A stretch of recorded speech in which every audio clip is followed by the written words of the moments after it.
Polity and Governance section of this is updated part 2 of the pt365 of month March to April.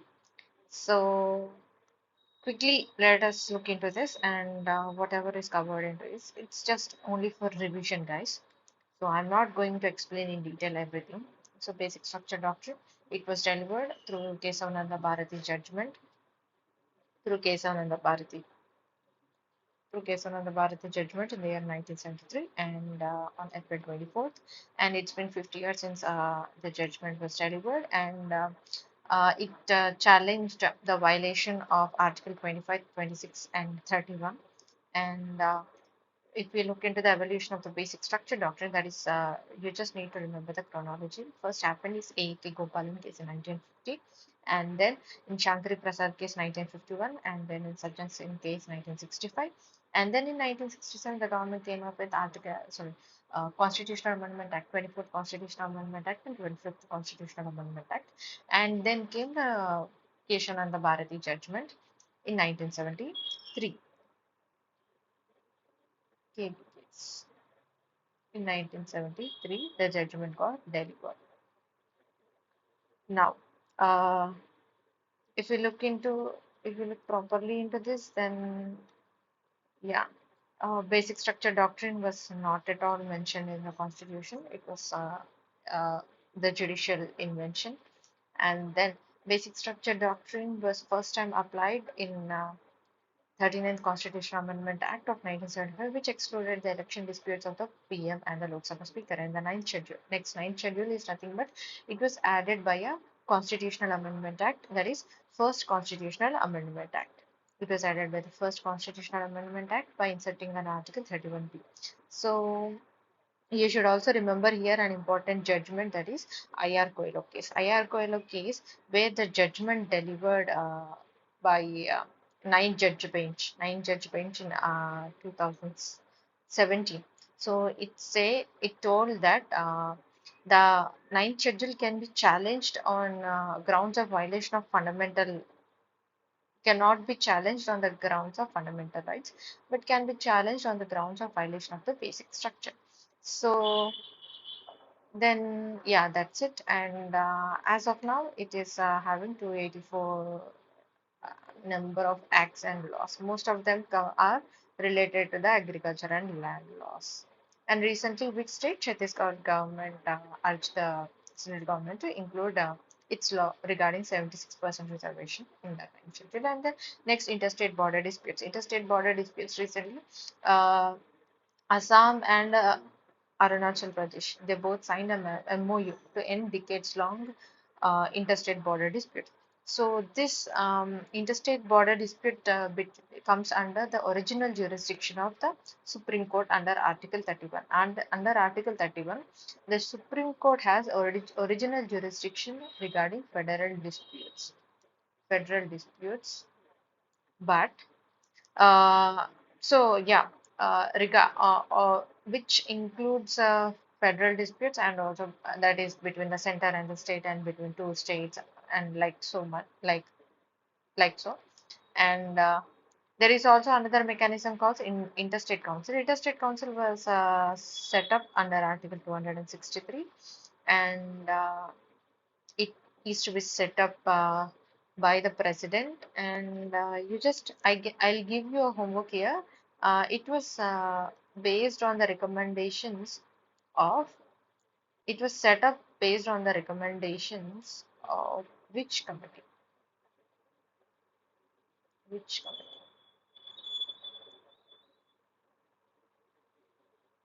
Okay, please mention in the comment section below.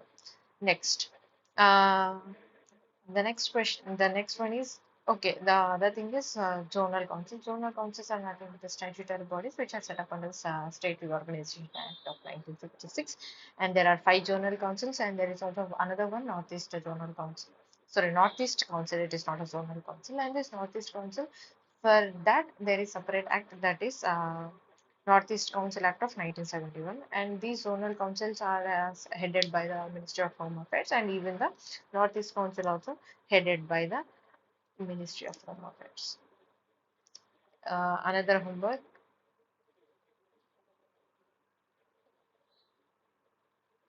And the next one is democratic decentralization in India. So, 73rd and 74th Amendment, Constitutional Amendment Act. It's been 30 years since these amendments were introduced. So that is nothing. Both these amendments are nothing but for democratic decentralization, and these acts were introduced in line with 40, Article 40 of the Constitution, which is under DPSPs. And when we look into 73rd and 74th Constitutional Amendment Act, 73rd Constitutional Amendment Act was regarding the Panchayat Raj institutions, and 74th is regarding urban local bodies. And 73rd Constitutional Amendment Act added a new part, that is Part 9, and 74th added a new part, that is Part 9A. And the articles are under 73rd are 243 to 243O, and this 243P to 243ZG. Okay, and it also added 12th schedule. It is under 11th schedule, and this is under 12th schedule, and there are 29 items. You have 18 items. Next, disqualification of the member of the parliament. Recently, Wayanad MP, that is Rahul Gandhi, got disqualified and due to the guilty of criminal defamation. So, disqualification. When it comes to the disqualification, there are two types of disqualifications. One is constitutional disqualification, that is mentioned in the constitution, and the other one is anti-defection law. Anti-defection law was just statutory. I mean, it came through constitutional amendment. So, constitutional disqualification is nothing but mentioned in Article 102 and Article 102 and 191 of the Constitution, according to which, if anyone holds any office of profit and on mind and is tax insolvent, and if not a citizen of India, or any other disqualification prescribed by the Parliament, these cases are decided by the President of India at central level, and governor at the state level, in consultation with the Election Commission of India. Okay, and whatever the opinion given by the Election Commission of India here is binding on the president and the governor. And then next, Anti-Defection Act. Anti-Defection Act, here it mentions there are I you just need to know what all different types of defections mentioned under the act. So now when we look into the Anti-Defection Law Act, Anti-Defection Law, it came through 52nd Constitutional Amendment Act of 1985. 1985, and under this the defections are decided by the defections are decided by the speaker or chairman, both at the parliament and also at the state legislature.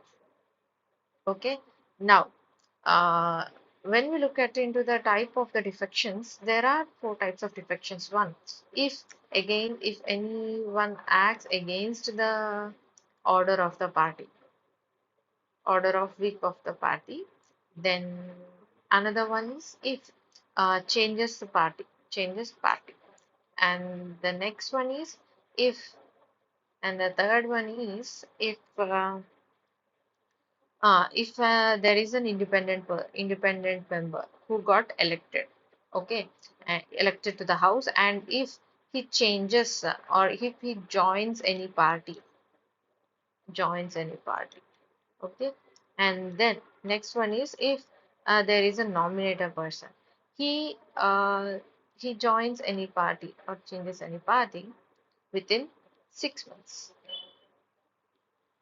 So these are the four conditions that are mentioned under the Anti-Defection Law Act. Okay, so this law is very important, and okay, I'm just erasing these.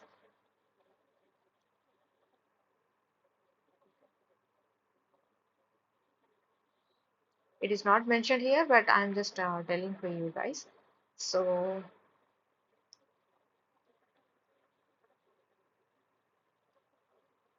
now, okay, next there are also different disqualifications under the RPA Act 1951, like conviction for certain offences, and There is also an provision that if any person is imprisoned for a minimum of 2 years, there is also uh, then he loses membership of the house with immediate effect. It was ruled in the Lily Thomas case. So these cases are also very important, guys. Lily Thomas case is related to which it may be asked in the exam. And then next one, after they lose the membership. After they lose the membership, they'll be given a period of 3 months. Okay. Next, next one is governor's power to call floor test. Okay, this floor test is nothing but it is a constitutional mechanism. Okay, so it is not any discretion or something. So it is a constitutional mechanism that is provided for the governor or for the president. So usually it is to know whether the executive enjoys the confidence of the legislature. Okay, so and the disqualify and the any legislator facing disqualification cannot attend the floor test. Okay, next, that's it. And next one is national party status. National party status, recently Aam Aadmi Party has got a national party status regarding this. And also the election commission has removed national party status for two parties. They are NCP and CPI. Now the total number of national parties are uh, six national parties. Now the total number of national parties are six, and these include BJP, and we all knew BJP and INC, right?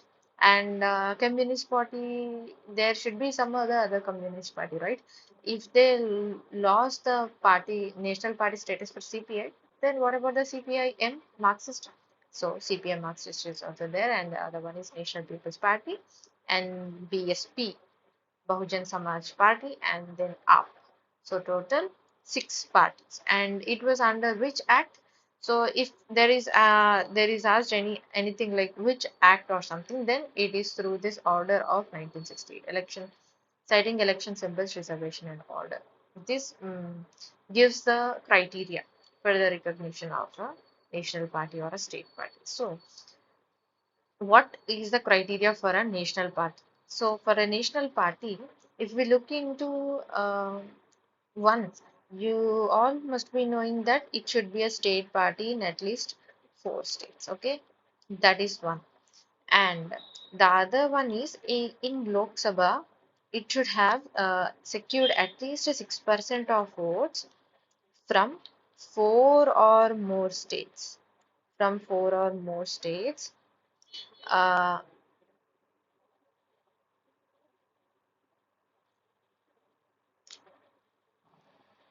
So how national party status is decided? So it should be a state party in at least four or more states, and then it should have at least 2% of Lok Sabha seats from three states. Minimum three states, and it should have secured at least 6% of votes from four or more states in Lok Sabha or in assembly elections, and in addition, they should also have four MPs in Lok Sabha. Okay, that is the criteria. And next one. Next one, if you and what are the benefits is like reserve symbol and broadcast and telecast facilities and 40-star campaigns are allowed. And these now another question is expenditure incurred by a party on star campaigners. Is it also included in the limit prescribed by the Election Commission of India? So yes or no? Just let me know in the comment sections. Okay.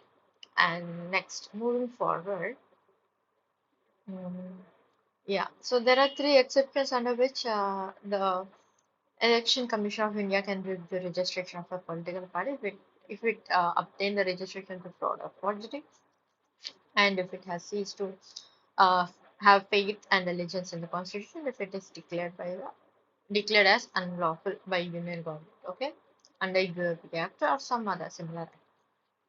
And regarding caste-based rallies, does Election Commission of India has any power To ban caste-based rallies during the non-election period? No. So there is during non-election period, the Election Commission of India has no power to ban the caste-based rallies. Next, recently there is an proposal for appointing Election Commission of India. There should be a panel. The panel should be, and this is nothing but initiated by, this suggestion is given by Supreme Court. Okay, and what it proposed is like the panel members should consist of three members. One, there should be Prime Minister and the leader of opposition and also Chief Justice of India. And also it said that there is, as of now, there is no permanent secretariat for the Election Commission of India. It should also be set up. And about the Election Commission of India, it is under Article 324 of the Constitution of India, and according to which the President is empowered to appoint the Chief Election Commission and other election commissioners. And next, the number of election commissioners to be appointed is also decided by the President. Okay. Now, here is another homework question for you guys. Like uh, throughout the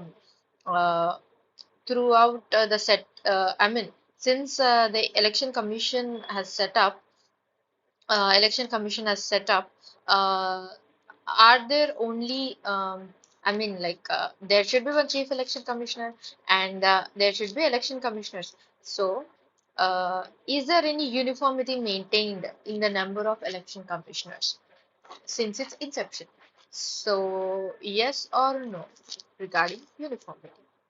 Okay, so let me know in the comment sections. Okay, now next one, panels in the selection process of the other key bodies. You can just have a look at these. Uh, okay, and then criminal indictment of a president in US and India. So this criminal charges. So just remember this one thing.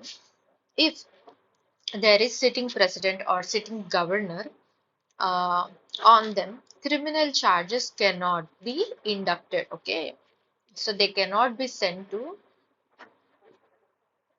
Wait, just wait for 1 second. Sorry. Uh, if there is a president in our India and also governor, okay, these both are these constitutional positions, right? So executive, head of the states, right? So at central level and also at the state level. So in India, if they are convicted for a jail term of 2 or more years, they cannot contest in the election of the president, okay? And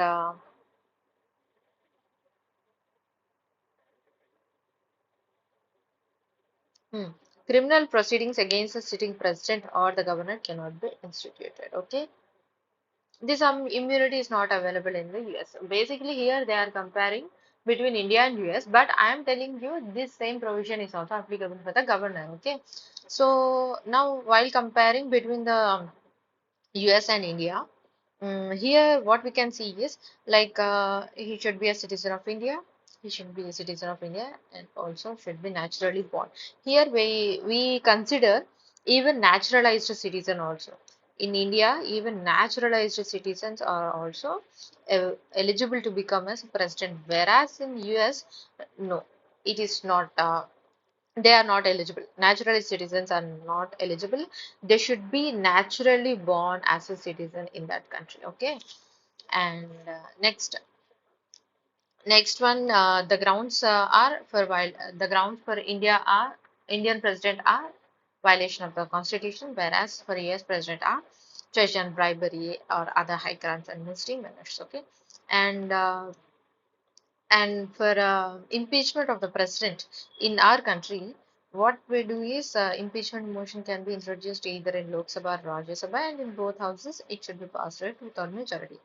But it is not the same case in US, where the Senate is the upper house, and other one is House of Representatives. Okay, it should be passed with a simple majority at House of Representatives, whereas in Senate it should be passed through a special majority. Okay, this is the difference in voting for impeachment. And next one is Office of Lokpal and Lokayuktas Act. it was set up under Lokpal and Lokayuktas Act of 2013. So it is nothing but a statutory body, right? And this is set up in line with the United Nations Convention Against Corruption, for which India is also a member, and it is the only legal binding convention against corruption. Okay, and in line with that, our country, I mean our government, has introduced Lokpal and Lokayuktas Act 2013. So according to this, Lokpal, first of all, let us look into how the appointment and composition of everything, and then we'll look into the jurisdiction of Lokpal. First, we looked into the when we look into the appointment of the Lokpal, composition of the Lokpal, it consists of the chairperson and a maximum of 8 members. Chairperson and a maximum of 8 members, of which 50, and in those members, 50% shall be the judicial members, and then again 50% should be members from SC, ST, OBC minorities, and also women. Okay, and appointment, which they are appointed by select committee, and the select committee consists of, here, just have a look at this. The select committee consists of the first, uh, the Chief Justice of India or Supreme Court judge, and the leader of opposition, and the Prime Minister, and also Speaker of the House of the People, and also one eminent jurist in the opinion of the President has also should also be appointed. So the select committee consists of 5 members. Okay, select committee consists of 5 members. The first is Prime Minister, and then Leader of Opposition, and then Speaker of the Lok Sabha, and then one eminent jurist, and then Chief Justice of India or a Supreme Court judge nominated by the Chief Justice of India. Now we'll look into the jurisdiction of Lokpal. Jurisdiction of Lokpal. I mean, this Lokpal is nothing but anti-corruption body, right? So it is like an anti-corruption body. So it look into the corruption cases of Prime Minister and ministers, that is prime ministers, central ministers, and MPs, and group A, B, C, D officers of the central government. And it also looks into corruption cases regarding any board, corporation, and society or autonomous body which is either established by an act of parliament, that means any statutory body, or which is wholly or partly funded by the union government or a state government. I mean, it looks into the state government bodies, right? Okay, next one. If they after they retire, if they want to become a member of any of member or chairperson of the Lokpal again, are they eligible? No, they are not eligible. Okay, they are now. After completing the Lokpal, let us look into the GST appellate tribunal. Okay, it is in the news because this is a new body created uh, through finance bill. Okay, through finance bill of 2023. Okay, so what is this GST appellate tribunal?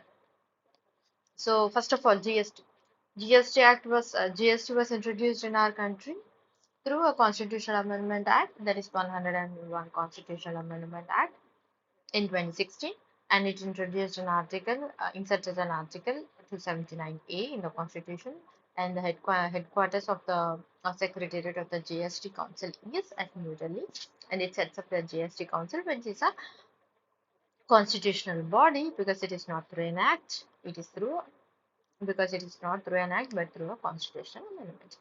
And then for GST council, the quorum should be half of the members, and the voting of the center and states is 1/3 and 2/3. And then recently there is also another judgment given by the Supreme Court. Are the recommendations given by GST council binding or not on states? The answer is simple no. So, the recommendations given by the GST Council are not binding on the states. Okay, now next one. So, this GST Appellate Tribunal was established recently, and then that's it. So, it kind of establishes an appellate mechanism with these these different bodies. First, appellate the GST appellate authority, and then the GST appellate tribunal, and then High Court, and then when can go to Supreme Court. So here they have given the details about the GST appellate tribunal. GST appellate tribunal is to ensure uniformity of the redressal of the disputes arising under the GST. Okay, and so it after if after go if you go to if there is any dispute or something, if you go to GST appellate authority, you're not satisfied, you want to appeal it, so you have to go to GST appellate tribunal, appellate authority, you have to go to appellate tribunal. Okay, and next one. So here, regarding the GST appellate tribunal, what should be the it's what's composition and everything? It's mentioned here. So GST appellate tribunal has principal bench at New Delhi, and also state bench. It also has a state bench, and the state bench consists of the two judicial members and one technical member of the state and one technical member of the center. Whereas in principal bench, it consists of a president and also judicial member and one technical member and also one technical member. One is of center and the other one is of state. Here, extra additionally, we are having president. Okay, next. After this, let us look into the uh, like I mean up to what extent, I mean what should be the minimum limit for a case. Okay, so it should be up to 50 lakhs. Okay, and state bench, it can be more than 50 lakhs also. Okay, that's it. The president, and here also, as earlier I have mentioned, in the principal bench they are having an additionally a president. So the president is nothing but a judge of Supreme Court or chief justice of a high court. Okay, and then the judicial member, a judge of high court for a combined period of 10 years and with benefit. Okay, you can just go through this please. And technical member is nothing but usually they appoint a bureaucrat or India service.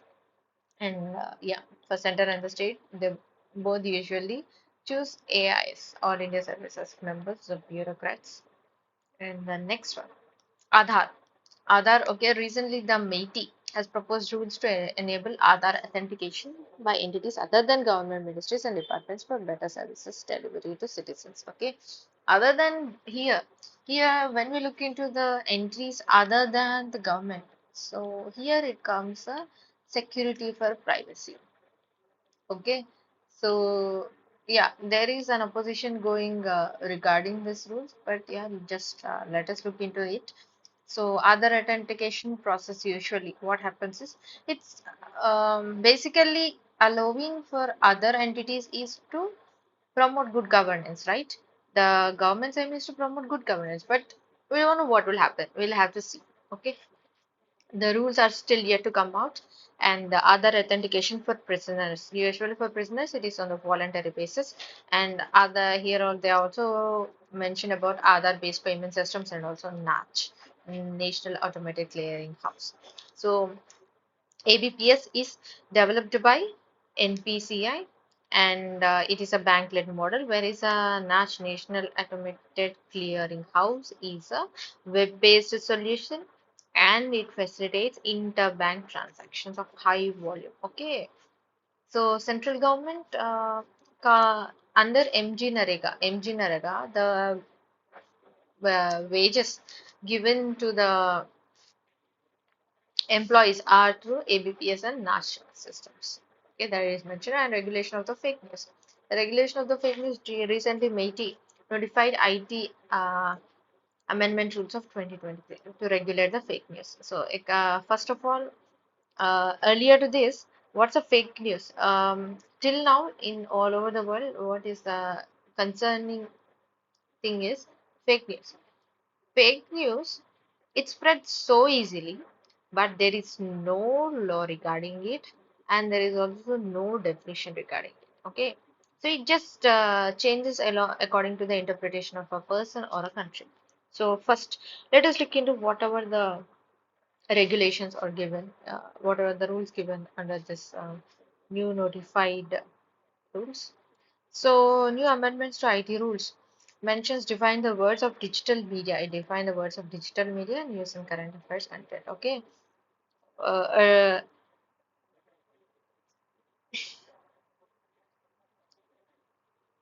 okay. Digital media and use in current affairs content is also defined recently in the new rules. And under this new rules, an order contact person should be present for 24 by 7 coordination with law enforcement agencies and officers to ensure compliance to their orders or requisitions. And there are two categories of social media intermediaries. They are social media intermediaries and significant social media intermediaries. It depends upon the size of the number of the customers they are having on their platform, etc. And there should be a fact checking unit at PIB, and there should be a grievance officer appointed by the intermediary or the official. Okay, next, grievance appellate committee.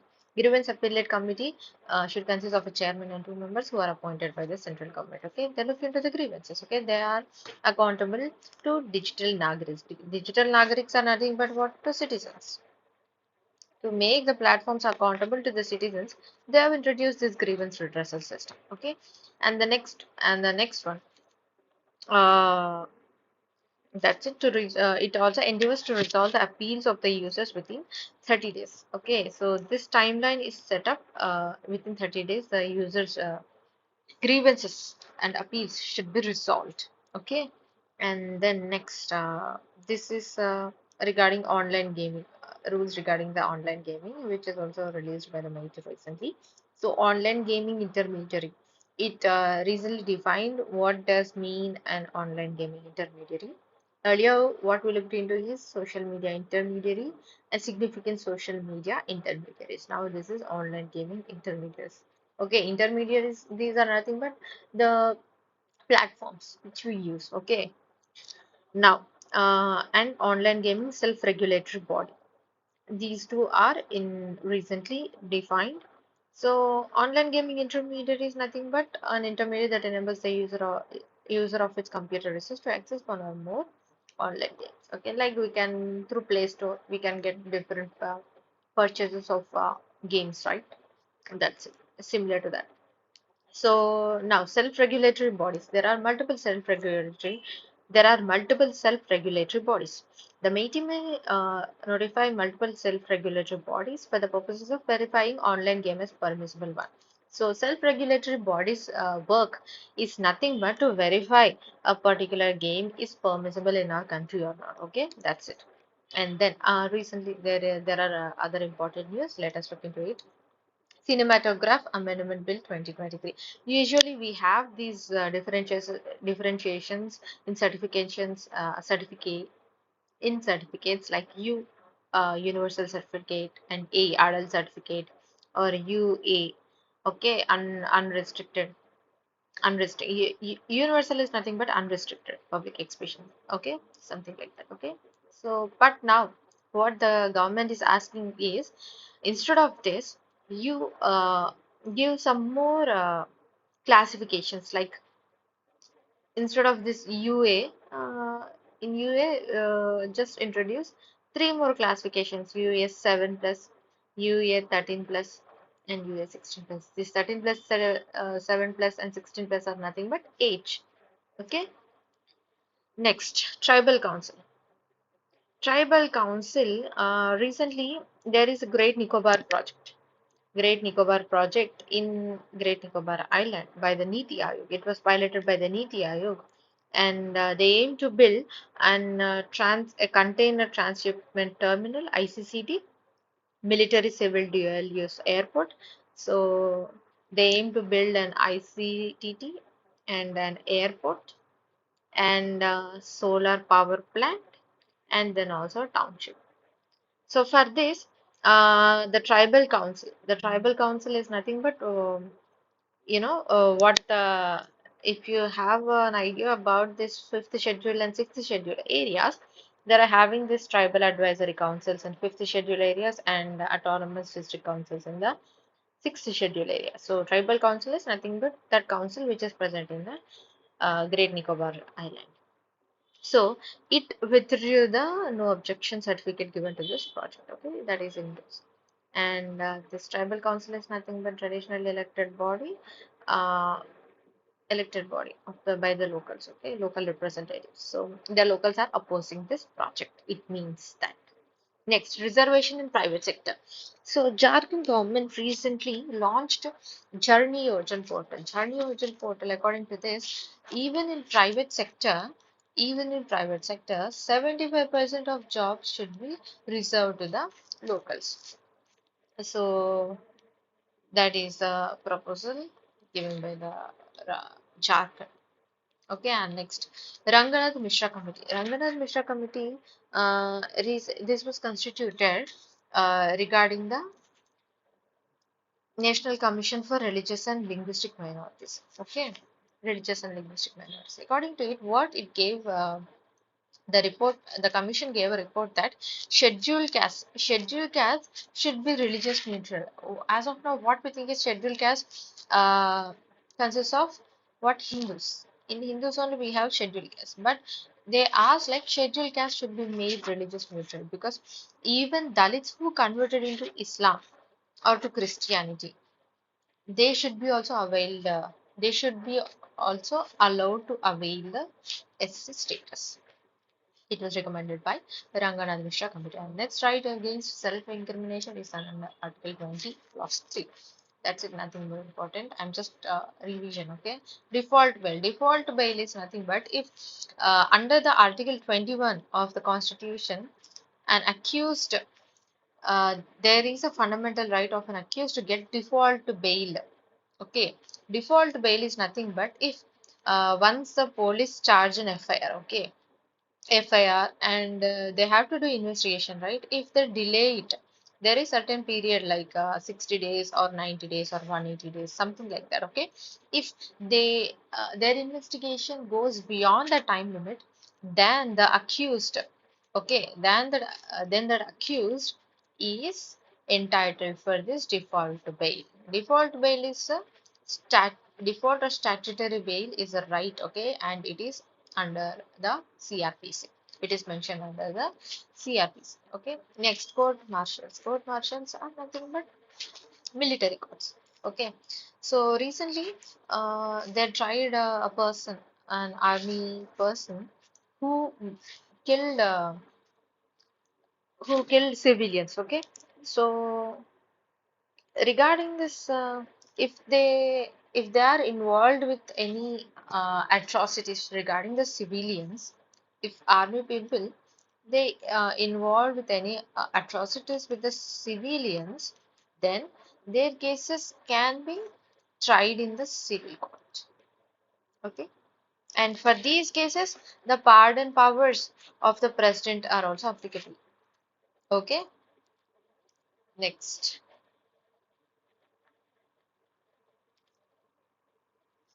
Next, support for poor prisoner scheme. Support for poor prisoner scheme was launched by Ministry of Home Affairs to extend financial support for poor prisoners. And then Central Administrative Tribunal (CAT). CAT, it was established under Article 323A. And now here there is another question. This Article 323A was introduced by which Constitutional Amendment Act? Okay, let me know in the comment section. Okay, now this Central Administrative Tribunal. The Central Administrative Tribunal is set up under the under an Act, Administrative Tribunal Act 1985, under Article 323A by the central government, and it's a multi-member body and it consists of the chairman and members and it acts based on the principles of natural justice. Okay. So recently, the Parliamentary Committee asks a CAT to decide cases pending for more than 10 years on a file. So there is this issue with the judiciary or tribunals or whatever. Actually, in judiciary, there are a lot of pending cases. So that's why the governments have created the tribunals for fast tracking of the processing. But what happening is, in reality, is there is also pendency of cases in these tribunals. So delay of justice. Okay, it is happening. So, Armed Forces Tribunal. Armed Forces Tribunal is recently The Supreme Court judgment. So, Armed Forces Tribunal. So, recently in a judgment, what the Supreme Court did is it allowed high courts to interfere with pension and service related matters of the Armed Forces Tribunal. Usually, these Armed Forces Tribunal are not allowed, the high courts or other Supreme Courts are not allowed to interfere into their matters. But recently, according to this, it observed that power of the judicial review under Article 226 is part of the basic structure of the Constitution. Okay, so under this provision, it allowed even the high courts can interfere in the matters of the Armed Forces Tribunal. That's it. And these Armed Forces Tribunal are set up under the Armed Forces Act. Armed Forces Tribunal AFTs are set up under AFT Act 2007. That's it. And doctrine of promissory estoppel. Doctrine of promissory estoppel is nothing but if two persons engage into an agreement, okay, there is a binding regarding and both the parties are bound to be uh, bound to follow the things that they have mentioned in the agreement. Okay, it is nothing but promissory of estoppel. I mean, both parties agreed to something; they should be bound to that things on which they have agreed upon. That's it. So, and this is regarding the Agnipath scheme that yeah, they have to make an agreement like for 4 years or 5 years, something, right? So regarding that, and compassionate appointment. Compassionate appointment is nothing but uh, compassionate appointment if any person, if any employee, okay, state government or central government, if any employee dies, so their dependents are given the job to the dependents. So dependent jobs are nothing but compassionate appointments. So the compassionate appointment concept can be traced to Article 39 under DPSP, right to livelihood. So what Supreme Court held in a recent judgment is that compassionate appointment is not a vested right of dependents. I mean, this compassionate appointment is not a right. Okay, it is not a right. So they can be made at either at the joint secretary in charge of an administration in ministry or department, or any head of the department also. Okay, I mean, even at that level also they do compassionate appointments. Next, commercial courts. Commercial courts recently, these commercial courts are nothing but they are set up under the Commercial Act of 2050, and for a separate set of commercial courts to be set up by states at district level. Okay, okay, these commercial courts are set up by the states and UTs. Persons having experience in the commercial courts, commercial disputes can be appointed as the judges by the state governments with concurrence of the Chief Justice of High Court. See, if any judicial appointments have to be made by the state government, they consult first the state High Court. Okay. Next, rules of registration and regulation of foreign lawyers and foreign law firms in India 2022. So recently, Bar Council of India, what it did is it allowed foreign lawyers and foreign law firms to practice in India. Okay, so so this is receiving a severe backlash because the Indian advocates or whoever they are like what like these foreigners and foreign law firms will be coming and they'll be uh, taking away our jobs and our they will be taking away our jobs and our roles. So, but what is this thing is they have to practice only in, they have to they can interfere only in non-litigious matters. They can interfere only in non-litigious matters, and they are not allowed to appear before any court, tribunals, or other regulatory authorities. Okay, they can just only give advice. That's it. Or can practice non-litigious matters. That's it. Consumer disputes. Recently, Supreme Court I mean, you know this consumer courts, right? These consumer courts consist of the presidents and some members. So there are some eligibility criteria for this consumer, for these presidents and members. So what the Supreme Court recently did is, it is the norms for selection of the consumer court presidents and the members. So usually to be appointed as a president, they should have a professional experience of 15 years. 15 years, earlier it was 15 years, now it was reduced to 10 years. Okay, and also it also introduced written exams and Viva-was to check candidates' performance. Like, okay, these written exams were introduced, and also mandatory professional experience was also reduced from 15 years to 10 years.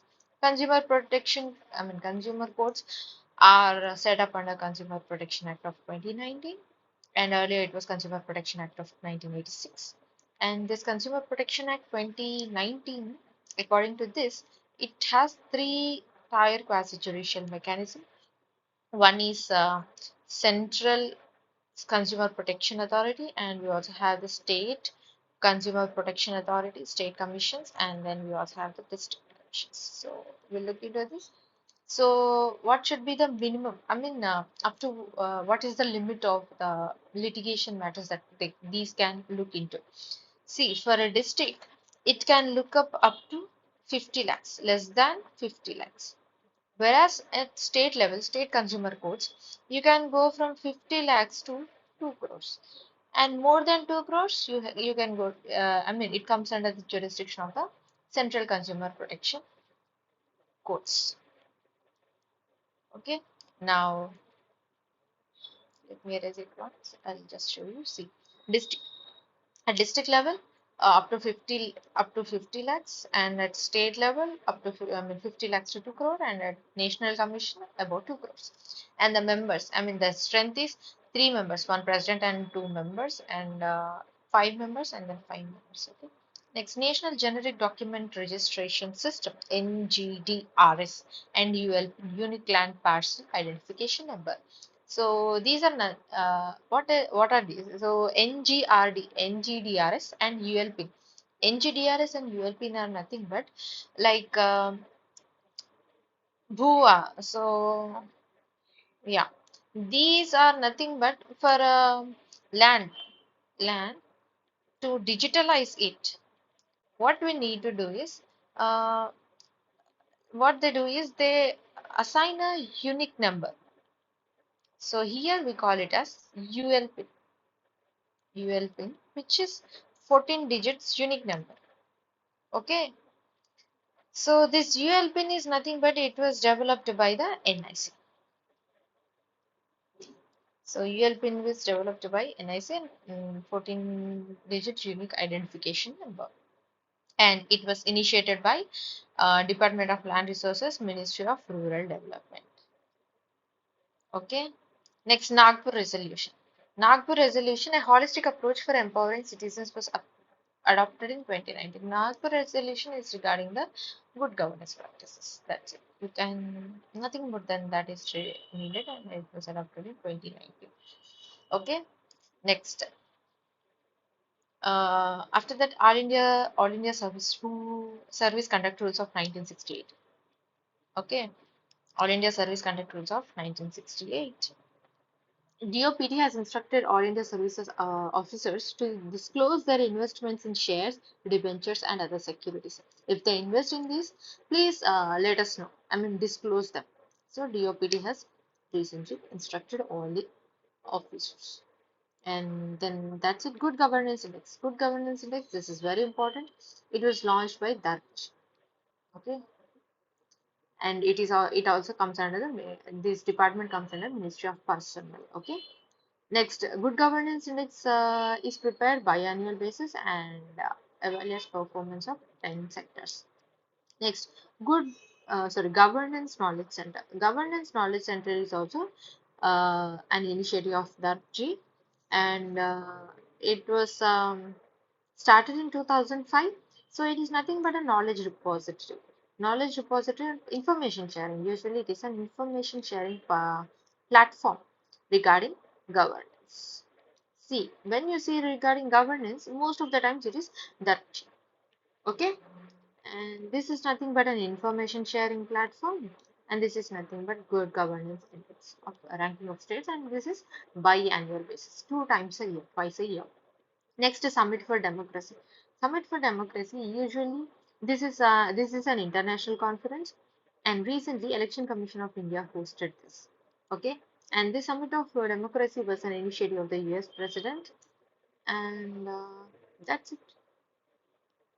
This is a earlier errata. Okay, that's it. Let us complete this polity, and from next videos onwards, I'll try to do it as quickly as possible, and I'll upload subject wise. And yeah, hope you guys find it useful. And if there is anything that I need to know, please mention in the comment sections. And thank you.